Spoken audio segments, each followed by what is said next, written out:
Circles کے اندر جو جورسسٹ ہیں وہ بات کرتے ہیں کہ کیا میریٹل ریپ کنسیڈر کیا بھی جانا چاہیے یا نہیں کیا جانا چاہیے، کیا میریٹل ریپ واقعی کوئی کرائم ہے یا نہیں ہے. اس بارے میں آج تک ڈفرنس آف اوپینینس ہیں ویسٹ میں آج تک. ہم؟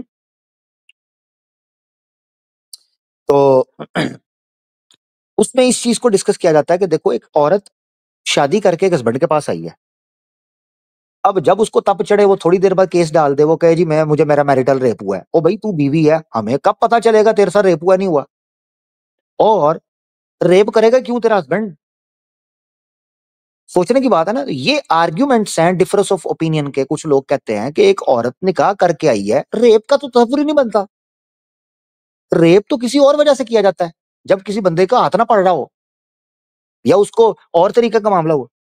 ایک بیوی نکاح کر کے شادی کر کے میرج کر کے ایک بندے کے گھر میں آئی، ریپ کیسے ہو سکتا ہے؟ اچھا ایک اوپینین یہ کہتا ہے نہیں بھائی نہیں، میوچل کانسنٹ ہر چیز اور ہر دفعہ ہوگا. اگر پہلی رات کے اندر اس لڑکی نے میوچل کانسنٹ دیا ہے، دیٹ ڈزنٹ مین کہ 2 سال بعد بھی اس کو میوچل کانسنٹ نہیں چاہیے، تو ہر باری اسے میوچل کانسنٹ چاہیے. لو اب اس پر آرگیومنٹس اٹھتے ہیں. بندے کہتے ہیں بتاؤ ذرا کہ بھائی ہمیں کیسے پتا چلے گا اس نے کانسنٹ دیا ہے نہیں دیا، ہو سکتا ہے دے دیا ہو بعد میں موڈ چینج ہو گیا ہو فلانا. یہ سارے پھڈے ہیں. اب یہ ساری میں ڈیٹیل بات کیوں کر رہا ہوں، یہ ارریلیونٹ نہیں ہے. واپس آئیں. جس طرح شادی کے اندر یہ کانسنٹ ہوتا ہے کہ اس آدمی کے ساتھ آپ نے رہنا ہے، میوچل کانسنٹ کے ساتھ ہوتی ہے، ویسے ہی یاد رکھنا ہے ویسے ہی یہ میوچل کانسنٹ تھا جنگ کے میدان کے اندر کہ سلیوز پکڑے جاتے ہیں، وار پرزنرز پکڑے جاتے ہیں اور ان کے ساتھ یہ معاملات اور یہ چیزیں رکھی جاتی ہیں. یہ میوچل کانسنٹ تھا، اس کے علاوہ تو کوئی چیز نہیں ہو سکتی. لہذا جو عورت میدان کے اندر اتر رہی ہوتی تھی اس کو اس چیز کا پتا ہوتا تھا، لہذا اس کو پتا ہوتا تھا کہ اس کے ساتھ یہ ہونا ہے. ٹھیک ہے نا جی. اچھا اسی لیے پورے قرآن اور پوری حدیث کے اندر کوئی ایک واقعہ یہ نہیں بتا سکتے کہ کسی سلیو گرل نے آ کر یہ کہا ہو کہ میرے ساتھ یہ زبردستی ریپ کر رہا ہے لہذا منو روکو منو بچاؤ. یہ واقعہ تو ملتا ہے آپ کو، اور اس کی قرآن میں آیتیں بھی پھر آئیں. جو عبداللہ بن ابی تھا اس کی 6 کے قریب ملکہ یمین تھیں اور اس نے ان سے مدینہ کے اندر اللہ کے رسول کے آنے سے پہلے پروسٹیٹیوشن شروع کروائی تھی فورسفلی. یہ ریپ تھا ان کا، یہ غلط تھا کیونکہ یہ چیز اس کانٹریکٹ کے اندر شامل ہی نہیں ہے جو سوشل کانٹریکٹ ہے. یہ چیز ہے. اچھا میں نے 3 سال پہلے جو پوسٹ لگائی تھی نا جس کا میں ذکر کر رہا تھا، اس میں ایک پوائنٹ یہ بھی تھا جس کو آپ نے سمجھنا ہے. دیکھیں کانسٹیٹیوشن جس چیز کو لیگل قرار دیتا ہے نا کنسنسس کے ذریعے، وہ چیز لیگل ہو جاتی ہے چاہے کسی آدمی کو کتنی ہی بری کیوں نہ لگتی ہو. یہ یاد رکھنا چاہیے. ڈیموکریٹک لوگ تو اس کو زیادہ آسانی سے سمجھ سکتے ہیں کیونکہ ڈیموکریسی کے اندر 49% لوگوں کو 51% لوگوں کی رائے بری لگ رہی ہوتی ہے. That's a huge number mathematically speaking. 49% لوگوں کو 51% لوگوں کی رائے بری لگ رہی ہوتی ہے. But they have no choice other than that کہ وہ اس کو ایکسپٹ کریں. ان کے پاس کوئی چیز نہیں ہوتی، کوئی پوائنٹ نہیں ہوتا، کانسنٹ ہوتا ہے. ٹھیک ہے نا، کانسنٹ کہ جو جیتے وہ ہم پر حکومت کریں گے. سمپل. تو 51% لوگ اتنی بڑی میجورٹی کو پسند نہیں آ رہے ہوتے بٹ آپ کو ماننا پڑتا ہے. لہذا اب آ جاتے ہیں اصول کے اوپر. وہ یہ چیز ہے کہ اگر ریاست یہ کہتی ہے کہ شادی کے بغیر آپ لیو ان میں رہ سکتے ہیں یا نکاح کے بغیر بھی سیکشولی ریلیشن شپ رکھا جا سکتا ہے تو لبرل بڑا خوش ہوتا ہے. واو کیا بات ہے، کہتے ہیں میوچل کانسنٹ ہے. یہی بیس ہوتی ہے نا، اور لیگل ہے، یہی ہوتی ہے نا بیس. تو جو لڑکی جنگ میں آتی تھی اس کا میوچل کانسنٹ مانا جاتا تھا، انڈرسٹوڈ ہوتا تھا کہ میدان جنگ کے اندر پکڑا جاتا ہے. اور یہ ہوتا ہے، آپ کو کیا لگتا ہے کہ وہ صبح اٹھ کے جنگ میں آ جاتی تھی منہ اٹھا کے اس کو بے ہوش کر کے لایا جاتا تھا. اس کو پتا ہوتا تھا جدھر میں جا رہی ہوں ادھر کیا خبریں نہیں پھیلتی تھی, کیا جنگیں نہیں ہوتی تھی پہلے, ٹائم گزرتا تھا, ان کو پتا چلتا تھا بھائی جنگ ہو رہی ہے, یہ ہوا پرانی لڑکی کے ساتھ, یہ ہوا, گئی نہیں آئی. تو اس کا باپ جاتا تھا جی مجھے بیچ دیں, مجھے واپس کر دیں, میری بیٹی میں اتنے میں خرید لیں, واپس خریدتا تھا. بڑے معاملات ہوتے تھے, قیدی خریدے بیچے جاتے تھے. تو سب کو ان چیزوں کا پتا تھا کہ یہ معاملات ہونے ہیں, لہذا یہ کنسیڈر کروانا کہ جناب ہے ریپ سی فلانا سی, یہ بکواس ہے, فضول ہے. اوپر سے ڈال دیا فارمی اور چل ہے تھو نگل فارمی کا بچہ چوڑا, جانتا تجھے ہے کوئی نہیں. ایک باتھ روم کے پیچھے والی دیوار پر تیرا پوسٹر کیا لگ گیا سالے, تو گٹر کے پاس ہی تیری تصویر بننی تھی, تو چوڑا ہو گیا جوکر کا کھبا. ادھر دلی میں نا, کہیں دلی میں وہاں لوگوں نے باتھ روم بنایا, وہ باتھ روم پیچھے فلش لیک ہو گیا, تو سناتنیوں کا جتنا گوبر تھا اس سوراخ سے باہر نکل رہا تھا, بدبو مار رہا تھا. اس سوراخ کو بند کرنے کے لیے انہوں نے پیپر لگا کے اوپر ایڈم سیکر کی فوٹو بنا دی. وہ فوٹو بنا کے کسی نے پکچر کھینچ کے اس کو بھیجی, ایڈم بھیا فیمس ہو گئے, ایڈم بھیا فیمس ہو گئے, کوئی گواہ. اس نے جناب کمیونٹی پوسٹ پر ڈال کر کہا ہاللویا آئی ایم فیمس ان دلی کے ٹٹی کھانے. لو جی, دلی کی ٹٹی اور لینڈی جہاں گر رہی ہے پورے دلی کی, ادھر اس کی فوٹو لگی تو چوڑا, واہ بھائی واہ, میں جناب فیمس ہو گیا, سالا چوڑا چتو خدو گوٹی میں. اچھا جی آگے جی کدھر گئے, ہاں یہ کلیئر ہو گیا. اچھا جی یہ بڑا امپورٹنٹ ہے جی, اس نے جو فنڈا یہاں سے شروع کیا تھا, نبی پاک صلی اللہ علیہ وآلہ وسلم کے بارے میں یہ الزام لگایا کہ آپ نے نعوذ باللہ غلط طریقے سے کوئی زمین ہتھیائی اور اس زمین کو رکھا جو کہ آپ کا حق نہیں تھا. آپ نے نعوذ باللہ کوئی بہانہ کر کے, کوئی طریقہ کر کے اس چیز کو رکھا, نعوذ باللہ. یہ پہلی بات یہ ہے, یہ چیز یہ پروو ہی نہیں کر سکتا جو اس نے یہاں پریزنٹیشن کے اندر کلیم کیا ہوا ہے. اگر یہ مجھے 841 کے اندر سے یہ سٹیٹمنٹ نکال کر دکھا دے, یہ والی یہ سٹیٹمنٹ 841 کے اندر سے, میں کرسچن ہونے کے لیے تیار ہوں, جا یہ چیلنج کر رہا ہوں, چیلنج. یہ جو لکھا ہوا ہے نا 20% محمد صلی اللہ علیہ وسلم کا, obviously رونا نہ شروع کر دینا. 20% نہیں بھائی, یہ فار محمد صلی اللہ علیہ وسلم اینڈ دا ریمیننگ پرسنٹیج جو بھی وہاں لکھی ہو از فار دا مسلمین. یہ مجھے پروف کر دے, میں کرسچن ہو جاؤں گا 841 سے. مال غنیمت کی بات ہو رہی ہے نا, یہ پروف کر دے تو تیرا پہلا پوائنٹ اڑ گیا, دفعہ دور. یہ تیرا پہلے سے ہی اڑ گیا, دفعہ دور. یہ چیز ثابت نہیں ہو سکتی. مال غنیمت کا وہ حصہ جو نبی پاک صلی اللہ علیہ وآلہ وسلم کی لائن میں مینشن کیے بغیر دوسروں کو ملتا تھا, وہ صرف ان کو ملتا تھا جو جنگ میں حصہ لیتے تھے. کامن مسلمان کو وہ حصہ ملتا ہی نہیں تھا. یہ اس کا جھوٹ ہے, اس کو پتہ ہی نہیں, پتہ ہی نہیں اس کو. 80% از فار دا مسلمین. کیڑے مسلمین ہوئے, کون سے مسلمین, کو پتہ ہی نہیں, نمبر 1. دوسری چیز 20% is not for محمد صلی اللہ علیہ وآلہ وسلم only. یاد رکھنا یہ اس کا بلنڈر ہے, کیونکہ نبی پاک صلی اللہ علیہ وسلم پر الزام لگانا تھا, لہذا یہاں پر 20% محمد صلی اللہ علیہ وسلم اینڈ دا ریمیننگ 80% for. اب آیت کھلنے لگی ہے, ٹینشن کائے کو لیتے ہو, رکو رکو پہلے آیت کھول. اچھا ہاں,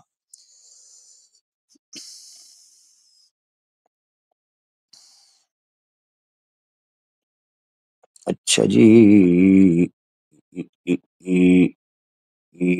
اوکے, تو ہم کرتے ہیں اس کو شو کے اصل میں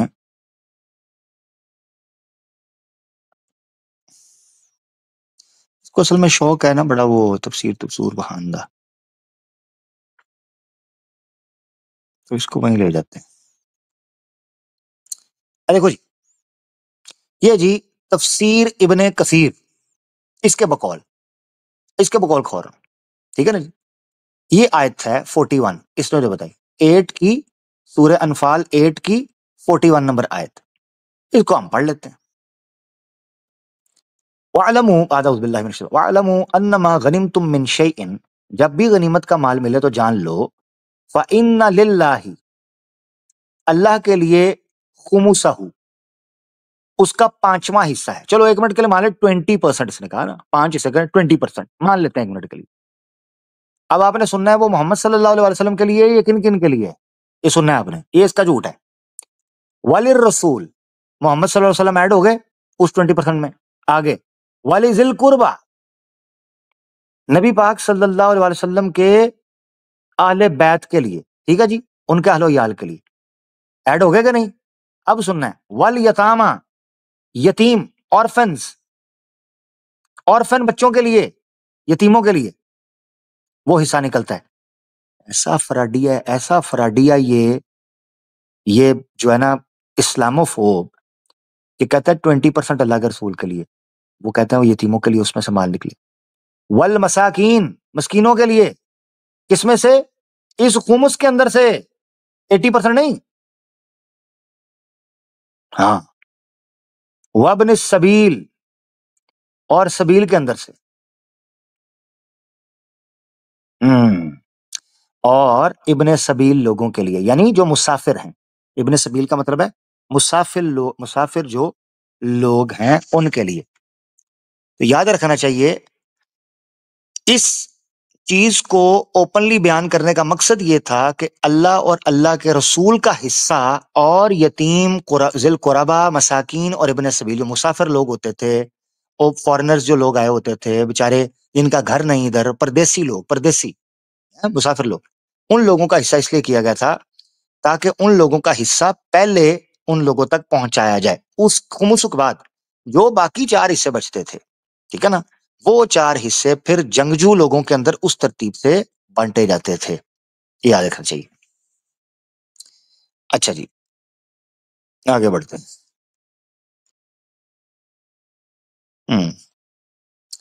چلیں یہاں پر جو بیان یہ کیا گیا ہے وہ آپ دیکھ سکتے ہیں. چلیں اس کو، ایک تو میں یہاں سے اس کو چیز دکھا دی. اب آگے بڑھتے ہیں. ایک تو یہ چیز ہے، یہ جھوٹ تھا اور نارمل مسلمانوں کے لیے نہیں ہے. یعنی وہ سارا جو باقی کا مال جو بچتا ہے وہ نارمل مسلمانوں کے لیے نہیں، بلکہ جن لوگوں نے جنگ لڑی ہوئی ہے نا، ان لوگوں کا اس میں شیئر ہوتا تھا مال غنیمت کے اندر.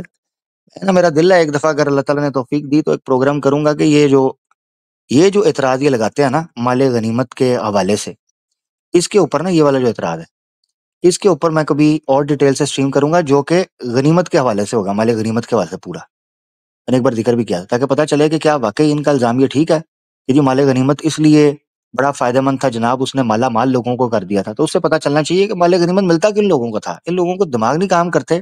مال غنیمت ہر عام مسلمان کے لیے نہیں تھا، ہر اوپن اینڈ مسلمان کے لیے نہیں تھا. ابن سبیل، مسکین، یتیم، اگر وہ ان کیٹیگری کے اندر نہیں ہے، ذی القربا، اللہ کے رسول صلی اللہ علیہ وسلم اور جو لوگ جنگ میں لڑے ہیں، اگر ان کے علاوہ کوئی بندہ، اس کو نہیں ملتا تھا مال غنیمت. کیا ہو گیا؟ ان کو نہیں ملتا تھا. اچھا جی، اب کہتا ہے جی ایک لینڈ آیا اور ایک علاقہ آیا جو بات میں بہت بڑا تھا، تو نبی پاک صلی اللہ علیہ وسلم نے نعوذ باللہ قرآن کی آیت نعوذ باللہ بنا کر اس ایریے کو اپنے پاس رکھ لیا. اب اس کا کام چیک کریں. یاد رکھیں قرآن میں جو وار بوٹی ہے یا وار کے جو سپوائلز بچتے ہیں، جنگ کے بعد کا جو مال بچتا ہے، مال غنیمت جس کو بولتے ہیں، اس میں 2 قسمیں ہیں. ایک ہے غنیمت، مال غنیمت سوری کہہ رہا ہوں، یعنی جو بچتا ہے، جو مال بچتا ہے نا اس کے حوالے. ایک ہوتا ہے غنیمت.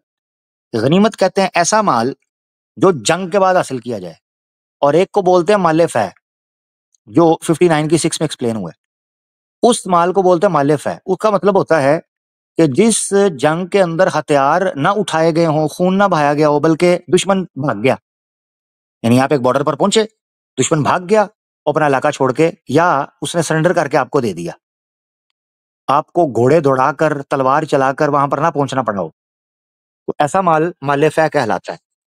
اب یہ کہتا ہے کہ دیکھو، the whole land was taken by Muhammad صلی اللہ علیہ وسلم کیونکہ مال فہ تھا انہوں نے سارے کا سارا رکھ دیا. نعوذ باللہ یہ بات اس نے کی. ٹھیک ہے جی. اب میں آپ کو بتاتا ہوں یہ 59 کی 6 دیکھیں کیا وہ سارے کا سارا حصہ نعوذ باللہ نبی پاک صلی اللہ علیہ وسلم کا تھا, اس میں کہا گیا ہے. وہ آیت بھی دکھا دیتا ہوں آپ کو. ٹھیک ہے جی. یہ ہے ان کا جھوٹ.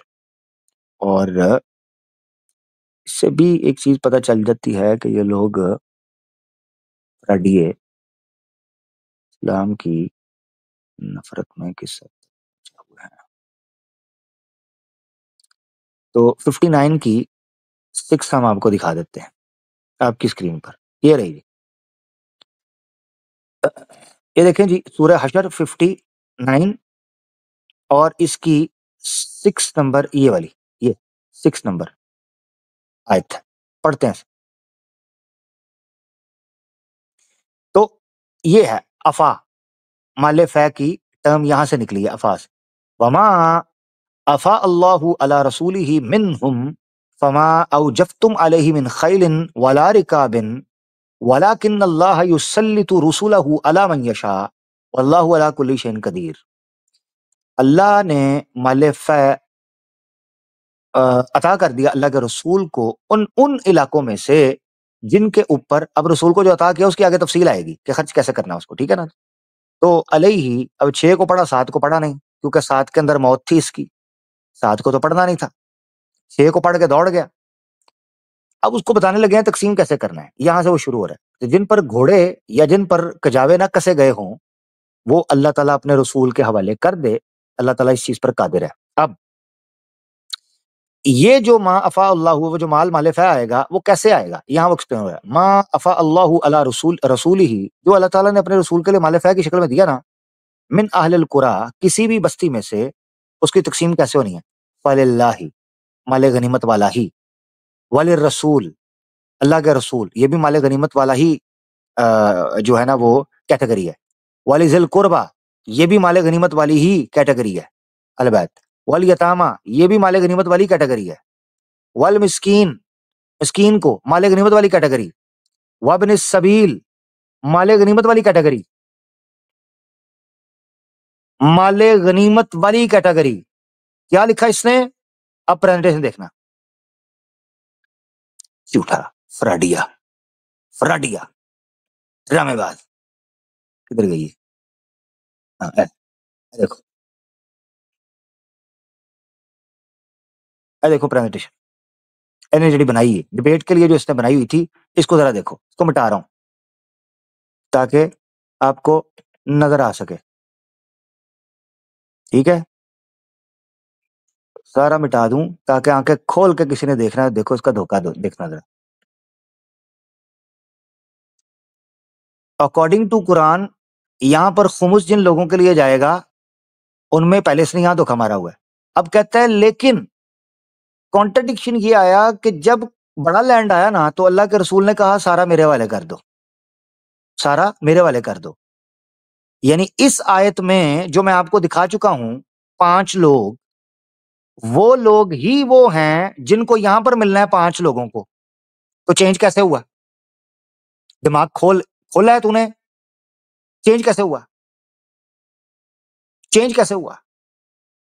صرف ایک فرق ہے, صرف ایک فرق, کہ رسول اللہ صلی اللہ علیہ وسلم خمس کی بجائے سلیکٹ کر سکتے ہیں کہ وہ کون سا ایریا اپنے فیملی, اپنے ذل قربا آ گئے, یتیم آ گئے, مساکین آ گئے, ابن سبیل آ گئے, ان کے اخراجات کے لیے وہ یوز کر سکتے ہیں. یہ اختیار یہاں پر دیا گیا ہے. مال فہ میں, مال غنیمت میں اختیار نہیں ہے. مال غنیمت سب سے پہلے جنگ کا مال اکٹھا ہوتا تھا ایک میدان کے اندر.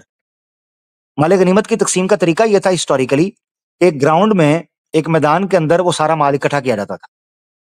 جب تک وہ سارا مال اکٹھا نہیں ہوتا تھا نا, اس میں سے ایک چادر, ایک تسمہ, ایک تلوار, ایک تیر, گھوڑے کی لگام, چپل تک, ایک چھوٹے سی بریڈ تک ہٹانا حرام سمجھا جاتا تھا. حرام, گناہ ہوتا تھا. یہ تھی مال غنیمت کی چیز. پتہ کیوں؟ کیونکہ اس پر لوگوں نے اپنی جانیں دی ہیں. خالہ جی کا حلوہ نہیں تھا, لوگوں نے جانیں قربان کی ہیں جس جنگ کے اندر. اس کا مال کو لے کے کیسے جا سکتا ہے؟ لہذا میدان کے اندر رکھ کر ان لوگوں کو دیا جاتا تھا جن لوگوں کی زندگیاں جو ہے نا وہ کمزور ہیں، یا جن لوگوں نے اپنی زندگیاں دیں، جنہوں نے جانے قربان کی، زخم کھائے، اور اللہ کے رسول جو کہ لیڈ کر رہے ہیں، جو کہ لیڈر ہیں. ظاہری بات ہے ایک بندے نے جب اپنی زندگی وقت کر دیا، لیڈ کیا، اللہ نے اس کو مشن پر لگایا، اپنے ایکسپینس تو اس کے بغیر تو مشن بھی نہیں چل سکتا. ٹھیک ہے نا؟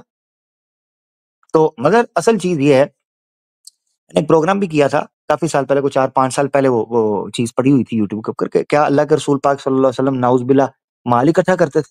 بھئی جو زندگی اللہ کے رسول کی ہمیں اوتھینٹک سورسز سامنے آئی ہے، صاف پتہ چلتا ہے اس بندے نے اپنی زندگی سادگی کے ساتھ گزاری، سادگی کے ساتھ، صلی اللہ علیہ وآلہ وسلم. ہم؟ اچھا، اب تو بلنڈر چیک کرو کہ یہاں کہتا ہے جی اس آیت سے بات نہیں بن رہی تھی لہذا یہاں سے چینج کیا، اور بھائی سارے لوگ تو وہی ہیں جو اس کے اندر ہیں. اب یہاں اس نے ایک بلنڈر مارا، اس بلنڈر کو بھی سامنے رکھتے ہیں. یہ سننا ہے آپ نے. سنو جی، کہتا جی مال فہ کے اندر ایک باغ آیا تھا، باغ فدق. وہ جو باغ فدق باغ تھا نا، اس کے بارے میں سننا کہتا ہے وہ اللہ کے رسول نے اپنے پاس رکھ لیا تھا. اب سننا ذرا وہ کیا کہتا ہے. باغ فدق جو کہ کئی 100 ایکڑوں پر موجود تھا، اور اس کے جو سالانہ آمدنی تھی وہ 30 سے 40 ہزار دینار کے قریب تھی اکارڈنگ ٹو اسلامک شرح. لو جی نئی جغرافی آئی ہے، نئی جغرافی. باغ فدق جو ہے وہ کئی 100 ایکڑوں کا باغ تھا. اوئے اوئے بند گٹراں دے پراپرٹی ڈیلرا، کبھی ایکڑ کے سپیلنگ لکھے بھی ہیں تو نے؟ سپیلنگ بھی پتہ ہے تجھے ایکڑ کے سپیلنگ کیا ہوتے ہیں؟ تو گٹر دی گنتی کر کے دسیا کر جو تیرا کم ہے، کہ بھئی اس گلی کے اندر 5 گٹر ہیں جن میں سناتنیوں کی لینڈی پھنسی ہوئی ہے.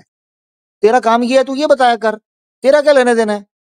100+ ایکڑز پہ تھا. شکل دیکھی اپنی تو نے کبھی؟ بچپن چمٹی کھاندا رہا ہے، ہوں آ کے پراپرٹی دیاں گلاں کر رہے ہیں. 100 ایکڑ پر باغ فدق تھا، 100 ایکڑ پر. دودھا پٹھن ہوئے دکھاتا ہوں آپ کو. اچھا تو یہ آپ اندازہ کرو، جو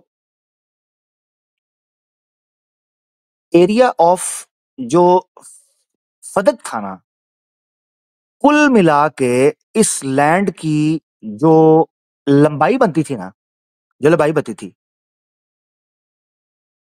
1.2 کلومیٹر، 1200 میٹر، 1200 میٹر پٹی تھی. یہ مکہ اور مدینہ کے بیچ میں 2 دن کی مسافت پر مدینے سے یہ پورا باغ واقع تھا فدق کا. بیسیکلی خیبر بنو نذیر کے معاملے کے بعد بیسیکلی یہ وہ پراپرٹیز تھیں جو یہود اپنی سازشوں کی وجہ سے کھوتے جا رہے تھے، دور ہوتے جا رہے تھے، باز نہیں آ رہے تھے، جس وجہ سے ان کو دھکیلا گیا اور ان کو جانا پڑا.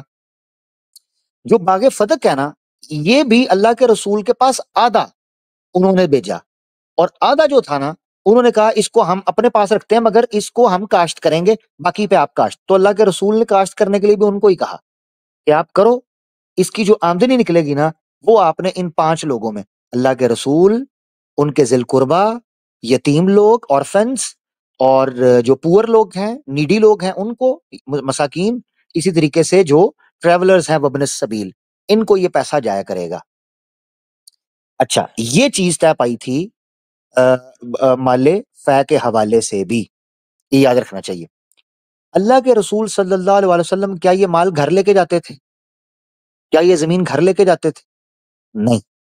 ہوتا یہ تھا کہ اللہ کے رسول صلی اللہ علیہ وسلم اس مال سے جو مسکین، ابن سبیل، یہ لوگ ہیں، ان کے اخراجات کرنے، گھر چلانے، اسی طریقے سے جنگ کے اسلحے کے لیے گھوڑے خریدنا، سامان خریدنا، ٹھیک ہے، باغات وغیرہ، یہ اس طرح کی چیزوں سے دوسرے معاملات کر رہے، یہ ایکسپینس چل رہے ہوتے تھے. اچھا تو کہتا ہے جی 100 ایکڑ. چیک کرو دا کانفیڈنس.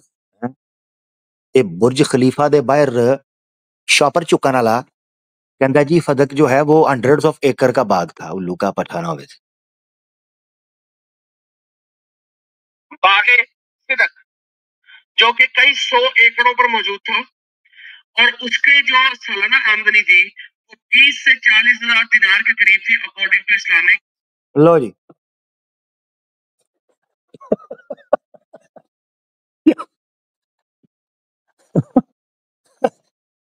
کئی 100 ایکڑوں پر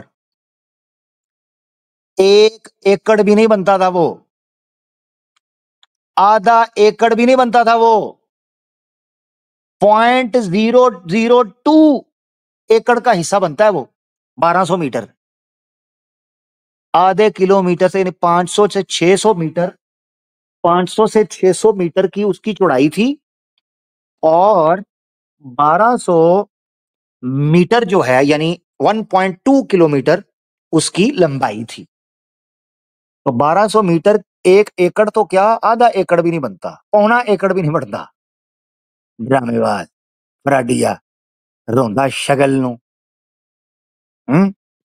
اتنا کے پراپرٹی ڈیلر ہوتے ہیں سر یہ ساتھ والی دیوار بھی ہماری ہے اس کو بھی اندر لے لیں اور بعد کے جب کمیٹی والے پڑھتے ہیں نا یا اینٹی انکروچمنٹ والے آتے ہیں تو پھر اس طرح کے پراپرٹی ڈیلروں کو پڑھتے ہیں جوتے سر یہ یسو کی کسی پراپرٹی ڈیلر چیک کرو ہنڈریڈ آف ایکڑ پہ باغے فدق یہو جے بندے ہوندے نے کہتے ہیں سر یہ 5 گٹر جو ہے نا یہ میں جناب یسو کی کسی کی دیدی کو جہیز میں 5 گٹر ملے تھے یہ گٹر آپ لیتے رہیں گٹنا دا سوداگر ڈرامے باز روندے بک بکئیے نو روندے چیمپئنز نو اس طرح کے چیمپئنز نکالنے تھے تو تم نے سناتن دھرم کی لنگی ضرور اتواری تھی ہمارے سامنے ان کو لڑنے دیتے ہم جو جانتے یہ جانتے تم نے تو اپنا بھی بڑا گرک کروا لیا ہے ان کے چکر میں اب تمہاری پونگی بھی بجے گی اگلے پروگرامز میں اچھا جی آگے بڑھتے ہیں ٹھیک ہے جی ہمارا مین چکر ہے نبی پاک صلی اللہ علیہ وسلم پر اٹھنے والے ریفیوٹیشنز کا جواب دینا مسلمانوں کے آپسی اختلاف جو ہیں وہ جانیں جو ان کو ڈیل کر رہے ہیں اچھا جی ہمارا نبی پاک صلی اللہ علیہ وسلم تک معاملہ ہے اور ان سے منسوب جو چیز ہے اس پر بیس ہے اسلام ہماری نظر میں نبی پاک صلی اللہ علیہ وسلم کا ہی نام ہے اچھا جی اوئے ہوئے ہوئے یہ تو بہت ہی بڑا بلنڈر ہے آخری الزام جو اس نے اپنی اس پر ہے باقی اس نے پھر الگ کوئی معاملہ کیا اس کو دیکھیں گے جب تو دیکھیں گے اس پہ کریں گے بات تو ابھی جو آخر کا پوائنٹ ہے آج کا ہمارا جو 16واں پوائنٹ غالباً 14واں یہ 14واں پوائنٹ بنے گا 14th اعتراض ہے اس کا نبی پاک صلی اللہ علیہ وسلم کے اوپر اور چیک کرو یہ پریزنٹیشن یہ پیش کرنے لگا تھا ڈیبیٹ کے اندر ڈیبیٹ کے اندر اس نے یہ پوائنٹ سوچے ہوئے تھے اگر یہ حال اس کی ڈیبیٹ کی پریزنٹیشن کے اندر ہے تو نارمل ٹائم کے اوپر تو اس کی چڈی گیلی ہو جائے گی جب یہ سامنے بیٹھ گیا اس کو تو پد پھوسیاں نکل جائیں گی اس کی پٹ پٹ کرتا ہوا بھاگے گا یہ چوڑا گندا اچھا نعوذ باللہ اللہ کے رسول صلی اللہ علیہ وسلم کے بارے میں کہا کہ وہ اوتھ بریکر ہیں انہوں نے عہد توڑا یہ اس نے اللہ کے رسول پر الزام لگایا اور واقعہ اٹھایا فتح مکہ کا واقعہ کیا ہے جی قرآن 60 کی 1 میں کہتا ہے کہ اللہ کے رسول نے کانٹریکٹ کیا تھا مکہ کے لوگوں کے ساتھ کہ وہ ان پر اٹیک نہیں کریں گے یہاں پر سٹار موجود ہے جو میں نے لگایا ہائی لائٹ بھی کیا جھوٹے فراڈیے کیا یہ کانٹریکٹ ہوا تھا